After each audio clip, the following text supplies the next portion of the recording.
Welcome to Creative Conversations with Roger Humphrey, the fine arts podcast where I get to talk with composers, performers, authors, visual artists, filmmakers, and others in the arts. Before we begin, please hit the like, follow, or subscribe buttons. It's a very easy thing to do, and it goes a long way towards supporting the channel, and it really does help a lot. Hey, if you or someone you love plays guitar or ukulele, please consider visiting my website at www.rogerhumphrey.com and looking at the many things I have to offer. Much of it's for free. If you like what you see, please take a moment to subscribe. I promise I won't send you any spam, just occasional updates.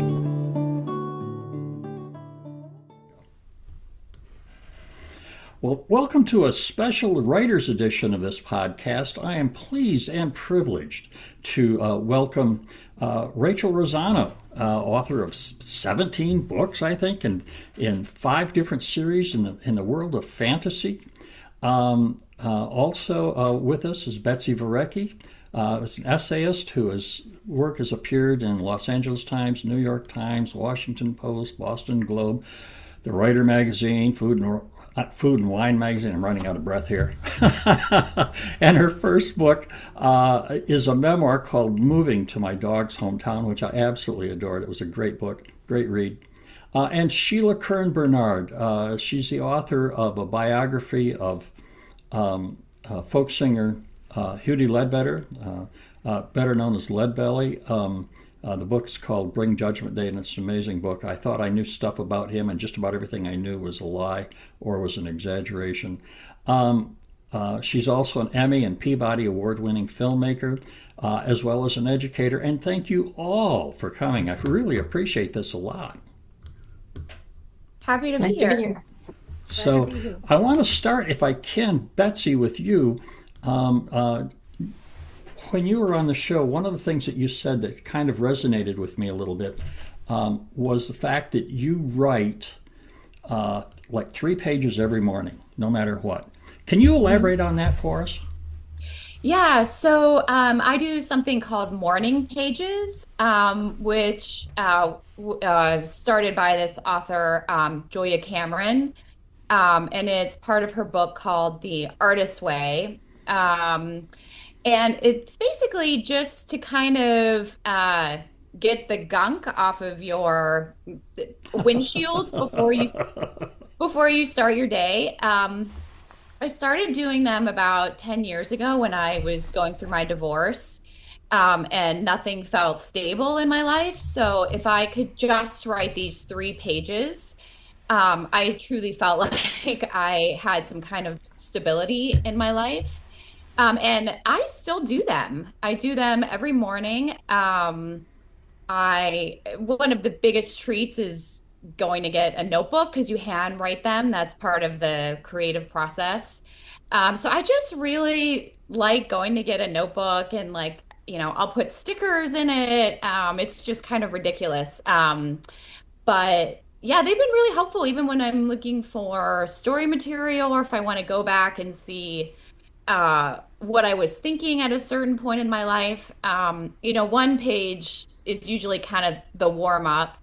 And then the second page is usually, there's always something about what I ate yesterday or what I'm going to eat. Like food just always comes up. And then by the time I get to the third page, there's a little gem in there. Like even if it's just a sentence or something, I'm like, wow, that actually was pretty profound for 6:30 in the morning. So yeah, it's definitely been something that's worked for me creatively, and it's not expensive. So, Rachel, you've extremely prolific. You've written a lot of books. I think it was like 17 that I counted. I think online, and that's just in your name. And I think you have a few others in a pen name. Man, that's like Stephen King, James Patterson numbers at some point. Just start cranking these things out. But do you have like a daily routine that allows you to be that prolific? Right. Well, my life has changed significantly since I started. I try to spend some time writing every day. It doesn't always happen because I'm parenting and teaching teenagers and life. But yeah, I try to spend time doing writing every day. My current goal is like about 500 words. I count words. Other people do pages, which is whatever works for you. Um, and so, yeah, I try to spend time writing every single day. If I'm not doing something actually putting words on paper, it's something connected to my writing, like either promoting or strategizing what to do next, plotting, that kind of stuff. Sheila, same question. Oh, it's totally different. I mean, One, I don't do pages or anything like that. I basically just get up and put out whatever fire is in front of me that minute. So, yeah, I'm multitasking. I'm sure all of us do, but I'm just always, um, doing multiple things at once, which is not always good. But then when I had like, writing the Lead Belly book, or I have another version of the documentary storytelling book, I hunker down and focus, as needed. But I don't have an, I work a lot and I'm very disciplined, but I don't have a daily practice, a daily habit. Yeah. so that was for me. I mean, I am by nature an undisciplined person. I just kind of fly off the handle. So when I was a young man, I had to force myself into a schedule to practice my guitar when because that was what I wanted to do, and so I found it interesting. So for me, it was writing practicing in the mornings when the kids were in school, and then I could, when they were out of school, that's when I was teaching, and such. So it was for me that was. But the other part of my discipline was I set aside Sundays. I said. I'm working 5 and 6 days a week, and Sunday, by golly, I'm not going to look at that stupid thing. I don't want to think about it. I just focus on the family. So I didn't know if you had specific rules for yourself to adhere to. It sounds like not just just kind of getting to it. So the work life balance, how is that working out for everybody? I mean, Betsy, you just got remarried not too long ago.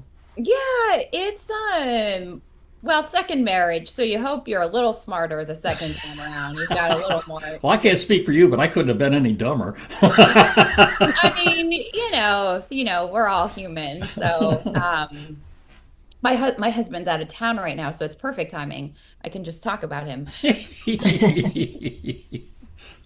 Um, I'm sorry, I completely forgot. Oh, work, it's hard. I'm a journalist also. And my second husband and I tried to have kids and we couldn't. So I can't even imagine how parents do it because I feel constraints with time. So I always feel so empathetic toward writer parents who want to write. It's really hard. I feel like I'm best if I can get up and do creative stuff before I do my more like business journalistic writing. I'm not somebody who stays up all night. My mind turns off after like 7 p.m. Like I can read. I actually like to read before bed, but then there's this battle that I have, which is kind of like valuing my creativity. Like, if I see a work email, I'll just, oh, I have to attend to it, or because that's what's kind of paying the bills for me. So it's actually more of a prioritizing my creative life, and it's something I've worked on forever, which is why I think the morning pages are helpful for me because at least I know, okay, I've done that for myself. Gotcha. Rachel, work life balance, how's that working out? Because you got children. It has looked very different through the years. When they were little, I would write during nap times, and it was a coping mechanism to keep a part of myself that wasn't a parent alive. Uh huh. Um, and as they got older, it was prioritizing my quiet time and being able to do that, and then having learning to have quiet time. In recent years, it's been better, except for like there was a season of about 2 years. My mom passed away, and my life went into upheaval. And I still tried to keep writing, even though I was not producing nearly as fast or as well as I was before. Um, And now I am at the season where I'm trying, like my oldest just graduated high school, and I have twin 16-year-olds. So I'm only 2 years out of being done with the experience. So I'm starting to try to rebuild it up and going, okay, now I can get back into, okay, this is my career focus and being more productive and prolific and getting a better foundation under me. So it's it shifted. It shifts a lot, and I've got a lot of factors going on. So I've just focused on not guilting myself when it doesn't happen. Prioritize it, do what I can, but then don't beat myself up if it doesn't happen that day. It's okay. Well, we've got tomorrow. It'll work. So, Sheila, is yep. that an issue for you, like life work balance? Or Oh, do you kind sure. And I think, like what Betsy was saying, I mean, there are certain things that I know I can do when I'm more tired, so I leave those later until later, and I try uh-huh. to, prioritize, fr when I'm Yeah. fresh.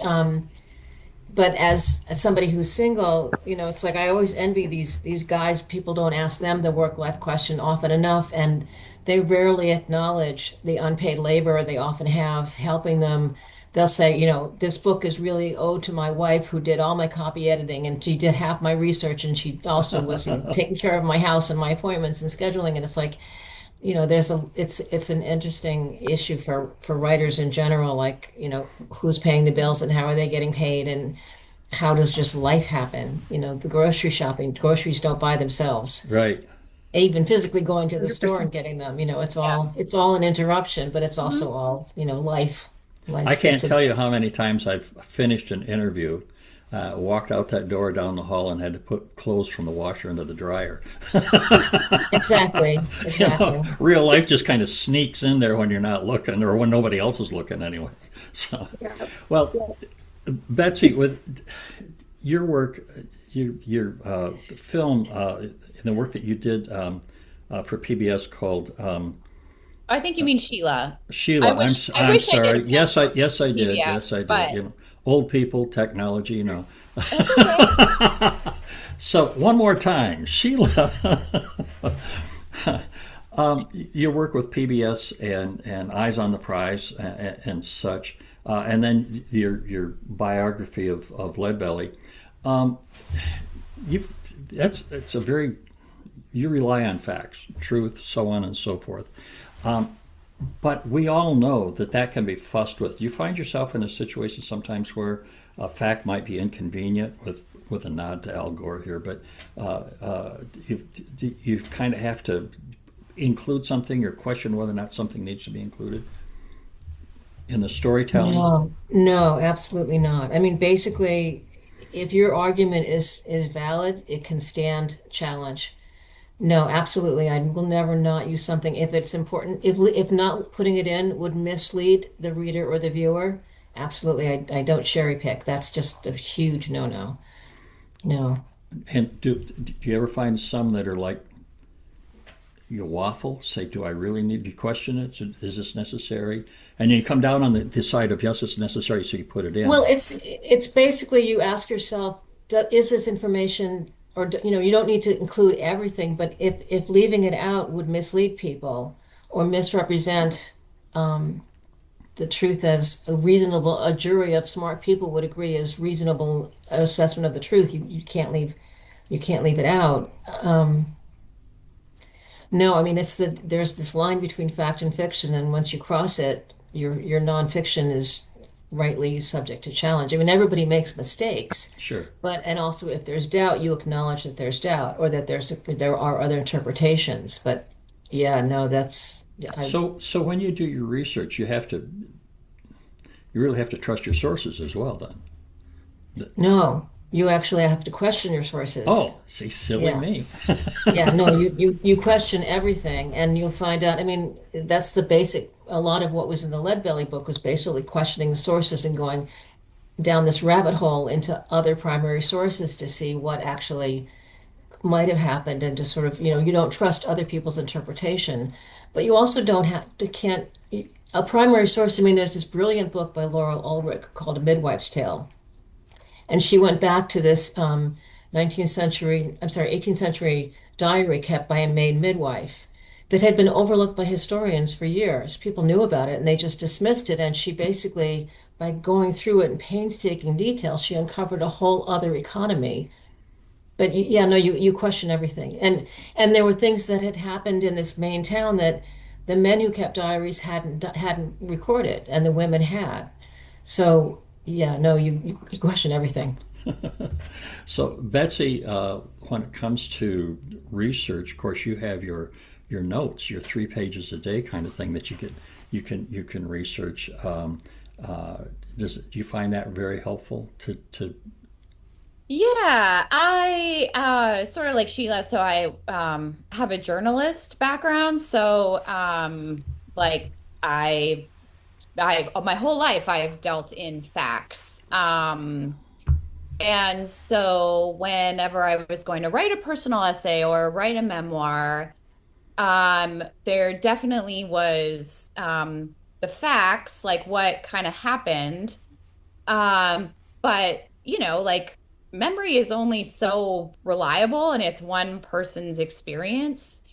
Um, and so that was something I had to kind of absorb.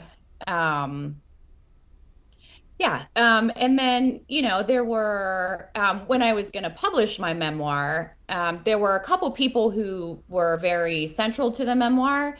And so I sent it to them ahead of publication, not because I would have changed it depending on their opinion of what I wrote, but I was curious, if how I perceived something or what I heard was how they kind of experienced. And the feedback was pretty positive. I can't remember if I told you in our last conversation that there was one of the people who I gave it to was a lawyer. So I was like, oh, this is going to be just, she's just going to grill me. And her only thing was like, she said, I didn't have those shoes at that point in time. So I was like, "Whew, okay." That's funny. But then also, I kind of had to, as a journalist, it's very much, I still tape record all my conversations. Um, but, when you're recounting something in a memoir, it's more like, is this the truth of what this person might have said in the moment? So that's a little bit, it's not very black or white, but and again, I had, my little morning pages, which was helpful. So yeah, that was it was a learning experience for me, just to how do you tell the truth, but you don't have facts to back up Right. your experience. So, and Rachel, you write fantasy books and historical fantasy books. It's easy to assume that you don't have to worry about research, but you sort of do from a history standpoint, yes? Yes, I usually draw a lot of inspiration from history and from historical record. And I have gone down deep dives in the past of digging into different time periods and trying to get a good grasp of the culture and how they spoke and how they lived and different aspects of basic life. And it all has influenced how I've written and the content that I have focused on, especially when it comes to professions and trying to figure out, okay, what's the jargon? What kind of day-to-day operations would this be like? How would it feel to be in this situation?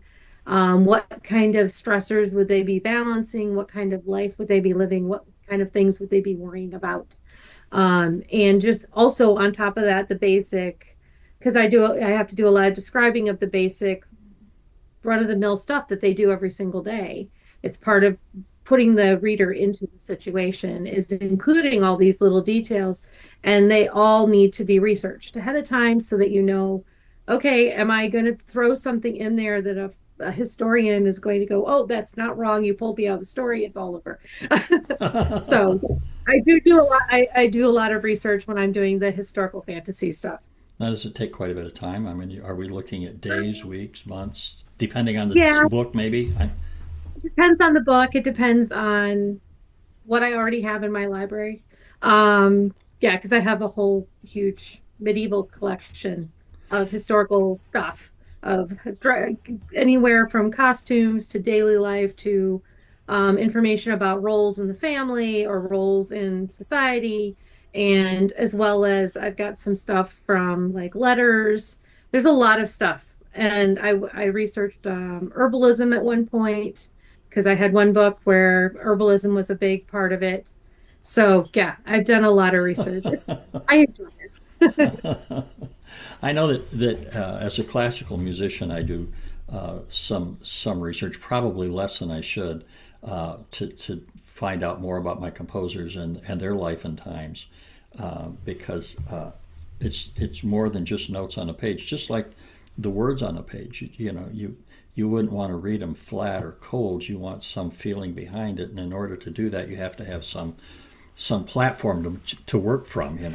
And also for me, the truth is an important thing. To play the music as honestly as I can, and for me, that's an emotional honesty as opposed to a factual honesty. I got the notes right, but there has to be an emotional honesty as well. So I just think that in art in general, there has to be that emotional honesty. Are we in agreement on that? Yes. Gotta talk out loud. The audio versions can't see and do this. Yeah, no, I am. Yes. This is publishing a book, and the whole experience is very new to me. And I recorded my audiobook a couple months ago, and boy, that was an emotional experience because I was just reading it without there was nothing I could change, Right. I'm constantly editing, but by that point it was done. So I kind of just yeah, I kind of knew where the sadder parts were, and I told the woman in the booth. I mean, she could hear my voice, like, oh, I was gonna cry. Yeah, it was a really emotional experience. So, yeah, I don't know if anyone's ever had that experience where you go back and read something after you Yep. can't do anything to it. You're like, wow, that was, yeah. Rachel, Yeah. you've got audiobooks out there for some of yours. Do you do the reading? I haven't had a chance to listen. I'm sorry. No, I have not done the reading. One of them, my friend who wants to get into doing audiobooks, she did it for me for free, which I really appreciated. And then I had a contract with Tantor for the two fantasy ones, complete, romantic fantasy ones. Uh huh. So, yep. So I got to pick the nuances of that is I got to pick the voices. They gave me samples and I could say, yes, I want this, or I don't want this, or this tone's off. But I wasn't allowed to edit it. And so I have one of them. I have a hard time. I still haven't finished listening to the audible version. Yeah.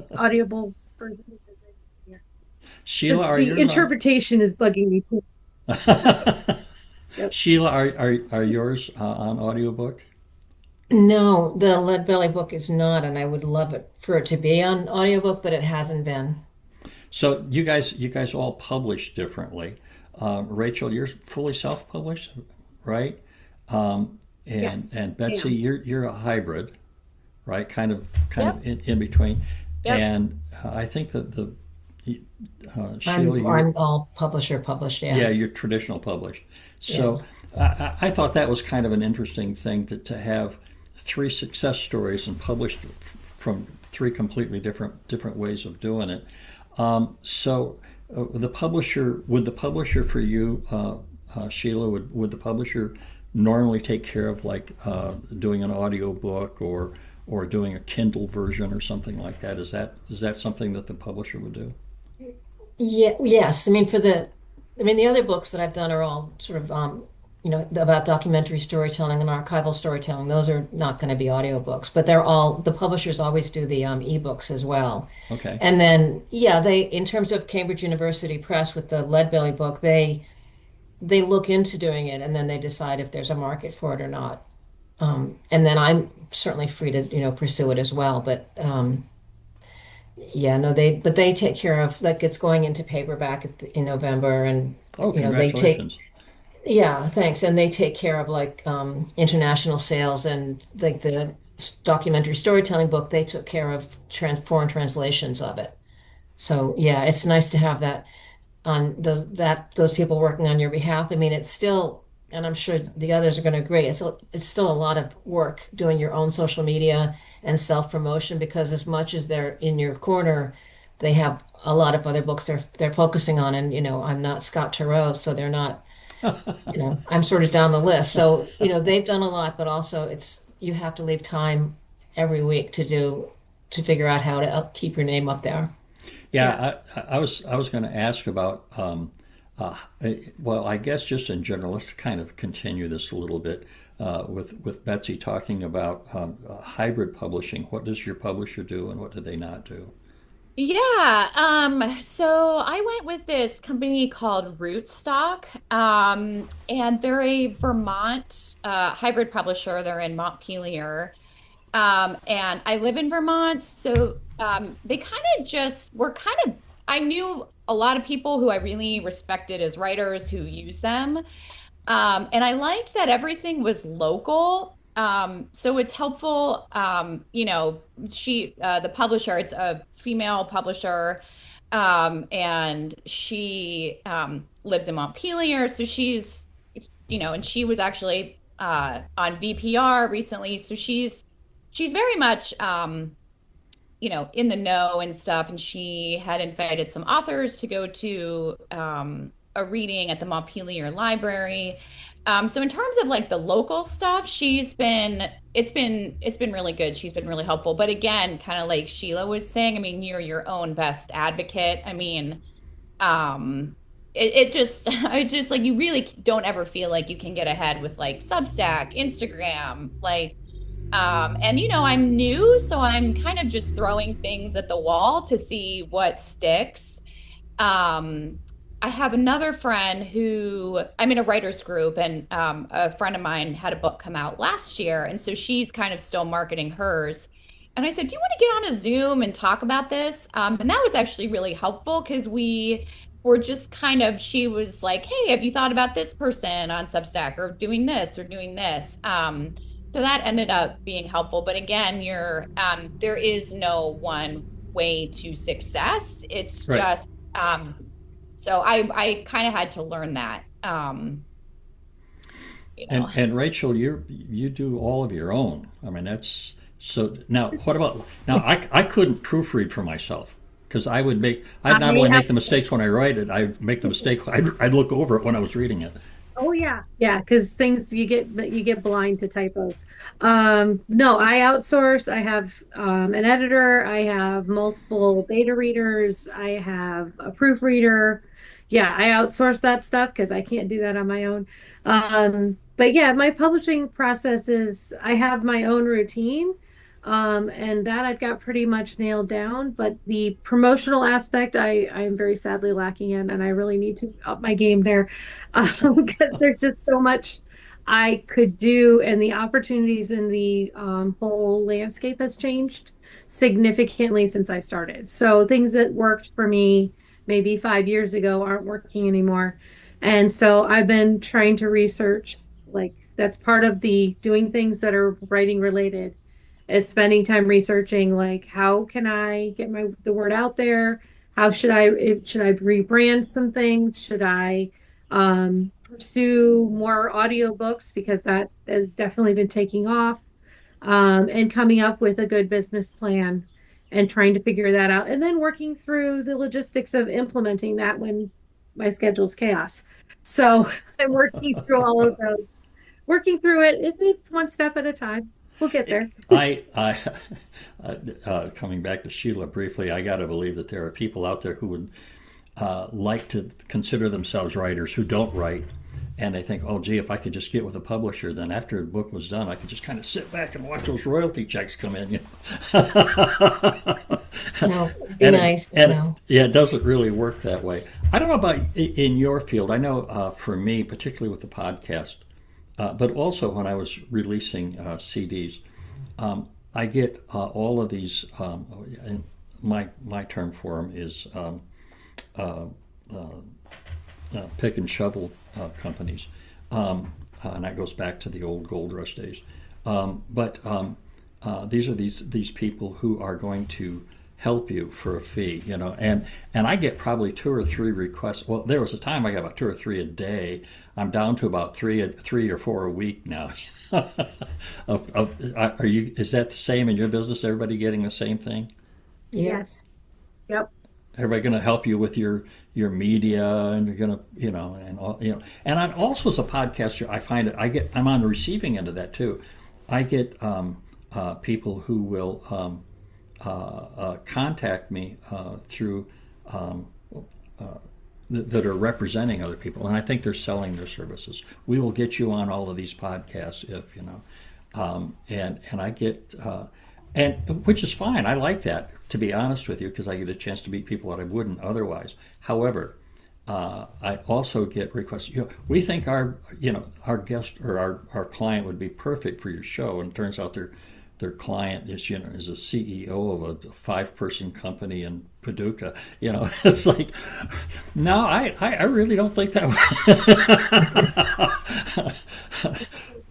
But it does happen sometimes. So I didn't know if you had. Now my phrase pick and shovel. Let me explain that real quick. Like, back during the gold rush of 1849 in San Francisco, they were advertising. People honestly believe this. They read things in the paper where you could walk into the mountains in an afternoon and you could fill a wheelbarrow full of just gold that you would just find laying about, big rocks, and so these people would, sell everything they had and go to San Francisco, and then they would go to these hardware stores and these people who would help them, and they would rent them a mule, and they would rent them a wheelbarrow, and they would rent them picks and shovels, everything they would need to go mine gold, except, there was no gold to mine. And these people never thought to ask, well, if this gold is just laying about, how come you're not out there getting it?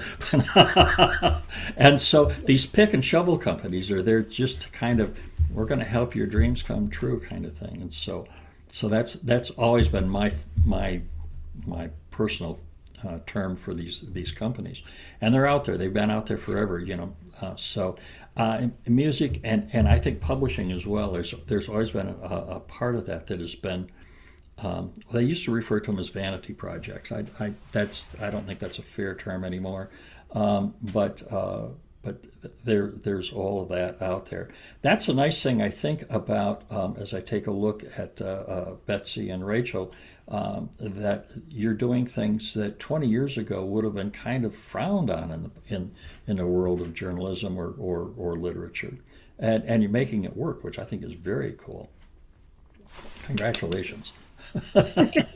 So how in terms of audience, how do you doing your own kind of what do I say, social media stuff? You kind of taking care of that yourself, all three of you? Yeah, yes, I would say I've had more luck with local events. Yeah, like just my publisher put out a press release when my book came out, and I heard from several of our local papers, so I did some interviews with them. And it seems like it would be a small thing, but it kind of led to like a series of things. So for example, one woman who read the article went and got my book from the bookstore in Woodstock, Vermont, and she happens to run the Humane Society, our local Humane Society, and because my book has a lot of dogs in it, she was like, "Hey, do you want to do like a fundraising event?" So that's kind of how I had more luck. I don't have a lot of Instagram followers, in terms of, compared to some of these other, influencers or whatever. But my immediate circle has been very helpful for marketing. And again, it's my first book. I don't really know what I'm doing. I'm just throwing spaghetti at the wall, which is actually a really helpful mindset to have to, this might not work, and that's okay. So Yes. Yep.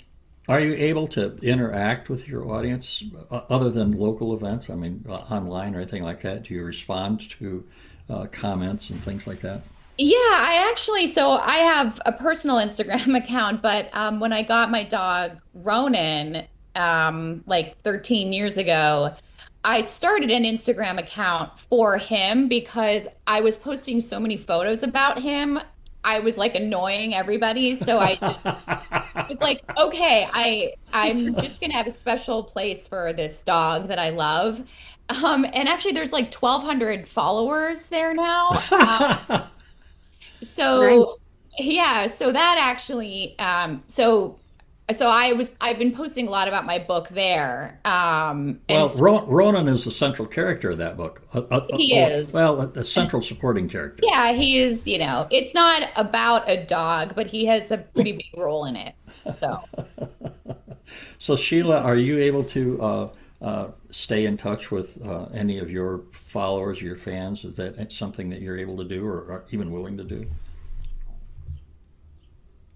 I don't have, I mean, no, I mean, well, I have two different kinds of, I have the people who do the documentary work. And Right. so I do a lot of like master classes and things like that Okay. with those people. And then with the Lead Belly, um, I mean, I was just going to say, in terms of promoting, one of the things that was helpful from the press is that they had the journals that they and the newspapers and stuff that they sent the book to, but they also worked with me. We kept a list of deadlines for various prizes that I might be eligible for, and I didn't win most of them, but I came in second on a couple of them, and Sure. that's always nice. But to keep a calendar of when the deadlines are, because your book that first year really matters, but. I don't have a big online account either. I mean, there would be ways of growing it, but I'm not sure how much that would benefit, me in terms of, giving advice or whatever. I mean, I just don't think that would be Well, worth it. I mean, I was just wondering if you would have well, your documentary is historical and your book is historical, and I didn't know if some of that would cross pollinate, and influence the others. So if you're doing seminars or whatever on the documentary, No, it's like all these different worlds. And it's funny because the book, even though I wrote it because of this history involved, not because of the music part of it. I'm a musician or a sure. musicologist, and it's been mostly reviewed by the music press, which has been kind of fun, and especially in the UK. But no, they're just kind of different worlds and different hats. Gotcha. So, Rachel, you keep up with people. Yeah, I keep up with people. I have readers who've been following me since I started. But I also my focus has been mostly online. It's probably by the nature of not having a group of people around me that have similar interests. So I'm kind of like the odd duck out. So and also part of the nature of being a young mother, I couldn't go to places. I couldn't drag my kids along with me. I was stay-at-home mom. So I had a very active online life, like promoting myself, promoting my books, a good friend group, and I've continued to keep that up. It's kind of slacked off in the past few years, but I'm trying to rebuild that again. A lot of online networking with other authors in the same genre has been a huge blessing. Um, and also just, I've got these people who've been following me since I started back in 2002, 2000, not 2002, 2007, I think. I don't know. I don't remember I anymore. noticed, Rachel, that you have a really strong following on Goodreads. That Yes. people really Yep. know your work, and they'll talk Yeah. about this novel compared to this earlier novel and following your characters, and I can't wait to see what this character does next. So it's very Yeah. engaged. Yes, they're very engaged and I tend to, since I do all of my stuff myself, it's very personable. So if somebody reaches out to me, I will give you a personal email back. I'll try to answer questions. I'll try to tell you, oh, no, this is what I'm currently working on. This is what I project. I might get that book done. I have no idea for sure. So it's more of that's it fits my personality. And it also fits the genre that I write. So yeah, I've got a core group that have been following me all along, and then I have new people who are constantly discovering me through word of mouth and also through what I'm doing and new avenues I occasionally find and tap into, which has been it's exciting when that happens. One So, of the things that I like about Rachel's writing is that she will find a minor character in one of her books and it becomes a major character in the next one. We had a nice oh conversation yeah. about that, and so I thought that's it's and I could see how that would build. When all of a sudden you got Hmm. this person who just kind of wandered through the story, a year ago, all of a sudden it's a whole book about their life and what they're up to and things like that. So Yeah. I can see where you'd get some inspiration from that. Yeah. Betsy, where do you get your inspiration from the That's stories? yeah, that's so interesting. That's so interesting for Rachel because one of the things that happened, I had mentioned that I went back and I read my audiobook. And as I was going back through and reading it, I noticed that there were some themes in there that were like screaming at me, which were the themes that I was already working on for like my next project. Uh huh. So just very interesting how like the brain or the subconscious works. So Yeah. it's so early in my next project, I can't even. But one of the themes that comes up here and there in my book is like, when we're just at the wrong place at the wrong time, and like why life doesn't work out for those kinds of reasons. So anyway, but it was funny because as I was going back through and reading my audiobook, I thought, oh, the idea for my next book was in my first book all along. I just hadn't seen it. So I think that's so Yeah. interesting that Rachel's minor character becomes her next book. I think it's cool. Sheila, how do you get your inspiration for your projects? Well, the Bring Judgment Day came about because I had done some work on Leadbelly earlier on, but then I got involved. I wrote the film Slavery by Another Name based on Doug Blackman's book, and I got to thinking about Leadbelly. The project hadn't happened, and it would have been based on John Lomax's book, and it would have been because that was the only thing that existed. Well, and also this other second book that had come out in the 1990s. But now I knew much more about what Crime and Punishment was about in this post-Reconstruction South, and I wanted to see what could I find out really about what had happened to Huddie Ledbetter, and it was really more looking at him as a case study in Crime and Punishment in the Jim Crow era. So so that's where that came. It was really a question that I wanted to sort of learn more about. And then for the documentary books, it was really more trying to share with people. I mean, it's funny about music and books. A lot of it, the core of it is structure. Structure Right. is like everything. And so that book is really about trying to understand and explain the role of structure in nonfiction storytelling on film. But ultimately, it turns out it's pretty common across the board. Gotcha. So I have to ask this question, and I cringe when I bring it up. But we are living in the world of artificial intelligence, and I know that in my world of music, I don't play pop music, and so I'm kind of removed from that. But I hear numbers that just scare me to death, uh, and and there's so much AI crap, and they call it slop, AI slop, and there's so much of this out there. I know that the Spotify as a platform, basically they're a technology company that sells music. And so they don't mind, just bring it, whatever.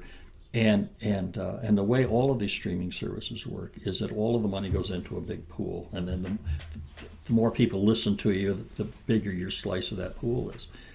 But with the AI slop, I mean, and Spotify doesn't, to my knowledge, they don't stop it.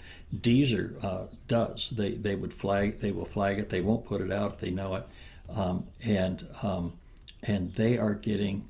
And I read this number a week ago, and it just scared me. They're getting 50,000 new AI submissions daily. Daily. And there are people out there who are just dumping this stuff because basically what they're doing is they're royalty mining. They're get a couple pennies here, a couple pennies there, but if you got enough songs out there, you're making a living and getting in the way of everybody else who's actually trying to be a musician. How big of a problem is that in writing? Anybody? Yeah, I mean, I think journalistically, some of the work articles that I do will probably be completely AI within several years. It still can't quite write the story like just like a news article. But which is interesting because so what I'm saying is I think probably at some point I will be out of a job for those kinds of jobs.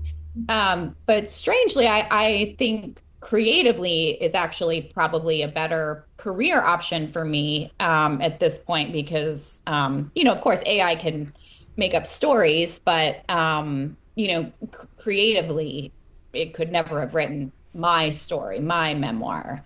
Right.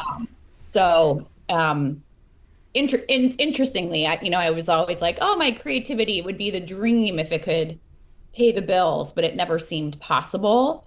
And of course, there's so much work and things that have to happen, but I definitely think I am going to have to figure that part out for my journalistic work because it is definitely taking over. Rachel?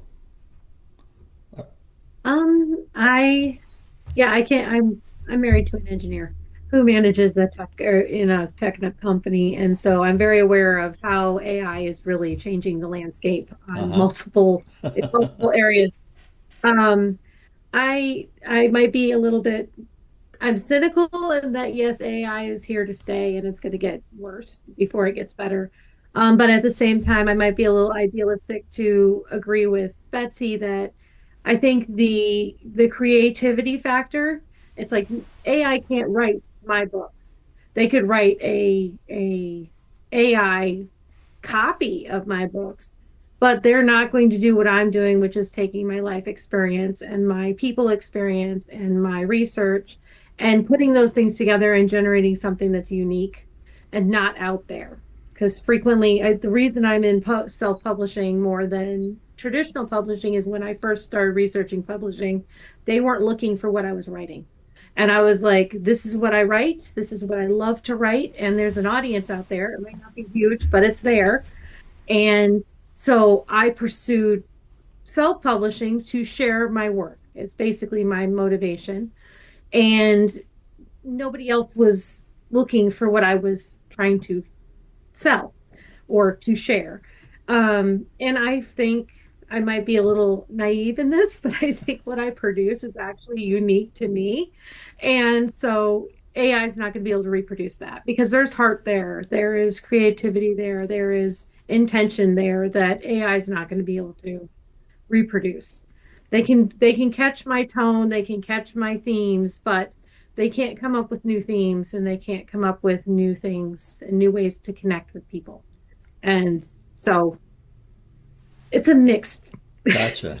Sheila, is it something that is in your part of the writing world? Oh, absolutely. I mean, two of my books are part of the Anthropic settlement because they got sucked in by, a large language learning, whatever they're called. And I mean, I think there are copyright issues. I think I mean, the same thing as in the music industry, there's a lot of AI slop being put up on Amazon. There are companies that sell advice, as if, Joyce Carol Oates was going to give you advice and it's based on learning from Joyce Carol Oates. The place where it's really hard, I think, is with the readers. I mean, as somebody trying to teach in the age of AI, it's the impact on classroom teaching and teaching writing and teaching students to read Yes. something and understand it because they're constantly being barraged with, oh, what are you reading? Let me summarize it for you. Or what are you writing? Let me write it for you. I can make it better. I can make it sound like it's written by a human. And it's extremely challenging right now to be a professor. And we haven't figured out the solution. One of my colleagues, I thought this was a brilliant thing. She had her students, she was teaching World War I, history, and she had her students, they each had to memorize a poem written by a soldier on the front lines in World War I and recite it out loud in class. Oh my. And it was apparently this really moving experience for the students. First, because you can't fake your way through that. You've got to memorize the poem, you've got to understand the poem, and you've got to speak the poem and basically sort of live it. But the time spent trying to come up with AI-proof ways to get the students to actually engage and become active readers and active viewers, as opposed to having it digested for them, is a huge challenge right now. And I'm not saying all AI is bad. I mean, some of it has very good uses, Sure. but for literacy, it's a huge challenge. I had Yeah.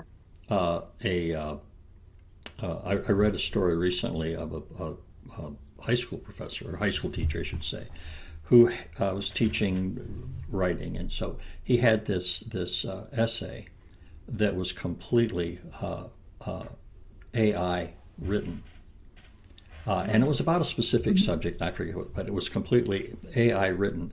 And the assignment was for the students to go through it. They had to read it and go through it and find out the crap from the, they had to separate the wheat from the chaff. So they had to do their own research to figure out what was true and what was not true. And so he just they couldn't rely on AI to do their work for them. So he just kind of turned around and said, okay, this is how AI would do it. What's wrong with this? Which I thought was pretty innovative, but I know it's a classroom problem, and I know it's an industry problem. So with anything that's being in the world of creativity, unless it's pottery or something, but other than that, it's a real issue for all of us, I'm sure. So. Thank you so much. At my core, and I mentioned this to Sheila in an earlier conversation, that at my core, I'm really a teacher. I'm an educator, and I think that this will be very educational for those who are writers, for those who want to be writers, who have questions, and hopefully they will take some inspiration as well as information from our meeting today. And I thank you so much for your time in doing this. I appreciate you so much, and I hope we get a chance to do this again sometime. Yeah, thanks for having me. It was really nice to meet everybody. See you later. Thank you. Yes. Thank you. Bye-bye. Bye, I hope. I'd like to thank Sheila Curran Bernard, Rachel Rossano, and Betsy Vereckey for taking the time to come on the show. This is an interesting show. If you would like to know more about them or get their books, you can find a link to their websites in the descriptions below. I'd like to thank you too for taking the time to listen. Hey, if you enjoy these podcasts, please share your favorite episodes with your friends and introduce them to Creative Conversations with Roger Humphrey.